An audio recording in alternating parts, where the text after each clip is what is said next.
کان کو کیا دو جگہ سے چھدوا سکتے ہیں؟ کیا خواتین کا مردوں سے کان چھدوانا جائز ہے؟ نیز کیا کان میں ایک سے زائد چھید کروا سکتے ہیں؟ یعنی کان کے اوپر جو نرم ہڈی ہوتی ہے اس پر بھی چھید کروا سکتے ہیں؟ زوجہ عبداللہ: جی چھید کروانا جائز ہے، مگر جوان لڑکی کے لیے کسی مرد سے کان چھدوانا جائز نہیں ہے، یہ کام کسی خاتون سے کروائیں، یا جب چھوٹی بچی ہو اس وقت اس کے زینت کے لیے آپ اس کے کان، وہ تو چھوٹی بچی ہے تو وہ مرد بھی کر سکتا ہے یہ کام، تو جائز ہے کان کو چھدوانا، چاہے ایک سوراخ اس میں کروائیں یا دو کروائیں، اس میں کوئی حرج نہیں ہے، لیکن جوان عورت یہ کام مرد سے نہ کروائے۔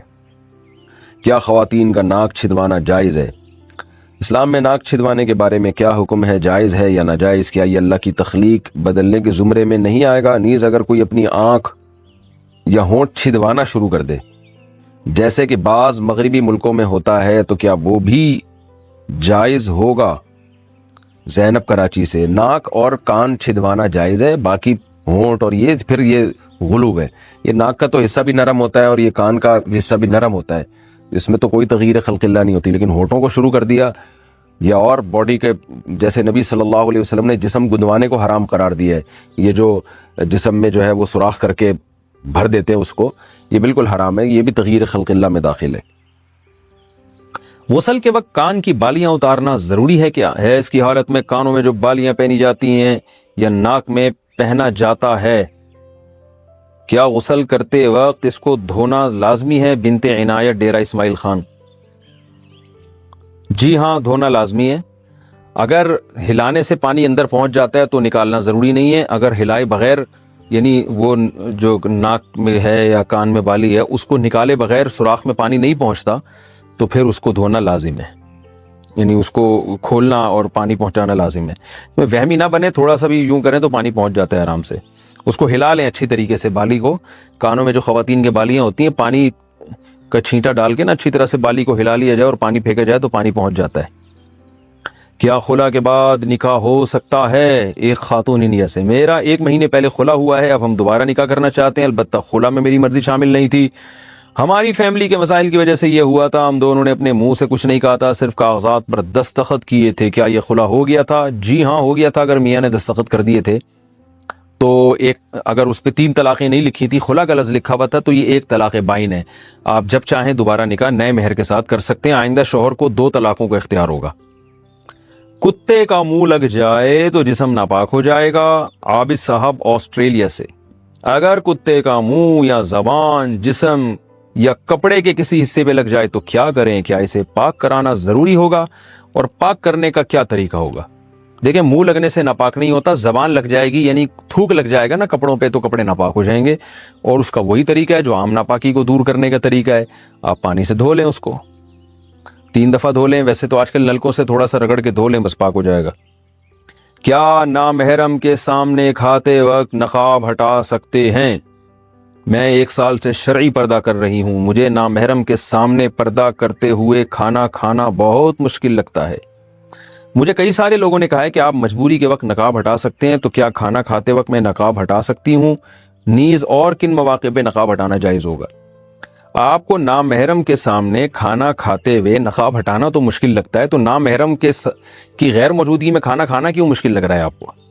تو کیا مجبوری ہے کہ نامحرم کے سامنے ہی بیٹھ کے آپ نے کھانا کھانا ہے؟ آپ نامحرم کے سامنے نہ کھائیں، آپ تھوڑا سا محرم کے سامنے کھا لیں کھانا، یا کہیں اور بیٹھ کے کھا لیں۔ تو جب نامحرم سامنے ہو تو جوان لڑکی کے لیے اس کے سامنے منہ کھولنا، چہرہ کھولنا جائز نہیں ہے، اس میں فتنے کا اندیشہ ہے، تو اس لیے آپ سائڈ پہ ہو جایا کریں، اس میں اللہ آپ کو اجر دے گا۔ اور ویسے بھی پردہ رہا کہاں جب منہ کھول ہی لیا اس کے سامنے، اور پھر کیا وہ بعد میں یعنی پردے کا کیا فائدہ؟ تو یا تو مکمل پردہ کرنا ہے تو پھر پراپر طریقے سے کریں، یہ زیادہ اچھی بات ہے جب اللہ نے آپ کو ہمت دی ہے۔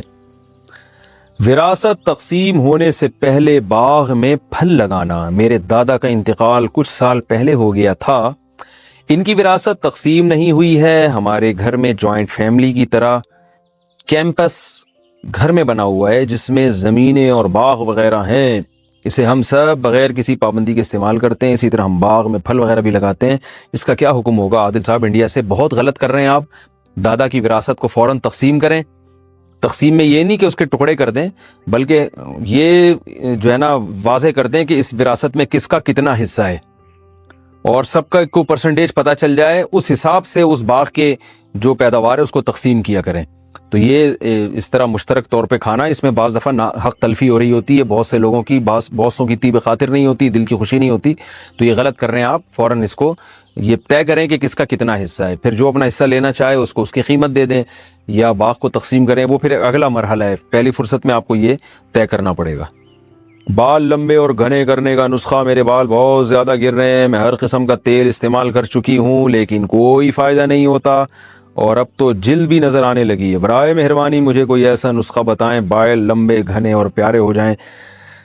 میں کوئی قبلہ حکیم صاحب نہیں ہوں, نہ میں ڈاکٹر صاحب ہوں, نہ میں کوئی بالوں کا اسپیشلسٹ ہوں جو میں آپ کو بتاؤں کہ بال گرنا بند ہو. آپ ایلفی سے چپکا لیں, میرے پاس تو یہی بہترین نسخہ ہے. پورے سر میں آپ ایلفی بکھیر دیں, انشاءاللہ مزید بال آپ کے نہیں گریں گے. اور اگر گرنا شروع ہوں تو اس کا مطلب ہے ایلفی ختم ہو رہا ہے, وہاں سے اکھڑ رہی ہے, دوبارہ لگا دیں آپ ایلفی. اور تمام دوائیں بچوں کی پہنچ سے دور رکھیں.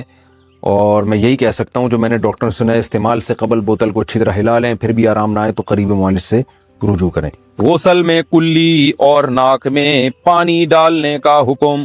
غسل کے دوران اگر ایک دفعہ کلی اور ناک میں پانی چڑھا لیں تو کیا یہ کافی ہوگا یا 3 بار کرنا ضروری ہوگا؟ حاشر صاحب کراچی سے. دیکھیں, ایک بار تو کلی کرنا غسل میں منہ بھر کے اور ناک میں پانی ڈالنا یہ فرض ہے, تو فرض تو ادا ہو جائے گا, غسل ہو جائے گا. لیکن سنت مؤکدہ یہ ہے کہ کم سے کم 3 بار منہ بھر کے کلی کی جائے اور 3 بار ناک میں پانی ڈالا جائے. تو سنت مؤکدہ, کوئی عذر ہو تو چھوڑ سکتے ہیں, کوئی عذر نہ ہو تو سنت مؤکدہ کو چھوڑنا اچھا عمل نہیں ہے. غسل میں کلی اور ناک میں پانی ڈالنا. طلحہ صاحب پشاور سے پوچھتے ہیں, غسل سے پہلے کی سنت کے طور پر اگر وضو کر لیا ہو, کلی اور ناک میں پانی بھی ڈال لیا ہو, تو غسل کرتے وقت کیا دوبارہ کلی اور ناک میں پانی ڈالنا ہوگا؟ اور غسل کرتے وقت کوئی نیت نہ کی ہو تو کیا حکم ہے؟ دیکھیں, غسل سے پہلے اگر سنت غسل کر لیا ہے, یعنی وضو کر لیا ہے, تو پھر اس میں کلی اور ناک میں پانی آپ نے ڈال لیا, تو اب دوبارہ ڈالنے کی ضرورت نہیں ہے. باقی یہ کہ نیت نہیں تھی, تو نیت تھی تبھی تو آپ نے وضو کیا نا, تو نیت ہوتی ہے. ایسا کون پاگل ہوگا جو وہاں بیٹھے اور نیت ہی نہ کرے غسل کی, اور کہے کہ میں یہاں ویسے ہی تفریح کے لیے بیٹھا ہوں اور اتفاق سے پانی ڈال رہا ہوں اپنے اوپر. تو دل میں نیت ہوتی ہے, اور غسل جنابت میں عام طور پہ سنت غسل ہی کی نیت ہوتی ہے عام طور پہ, اس لیے اس بارے میں وہم نہ کریں آپ. تو غسل ہو جائے گا اور دوبارہ ناک میں پانی ڈالنے کی ضرورت نہیں رہے گی.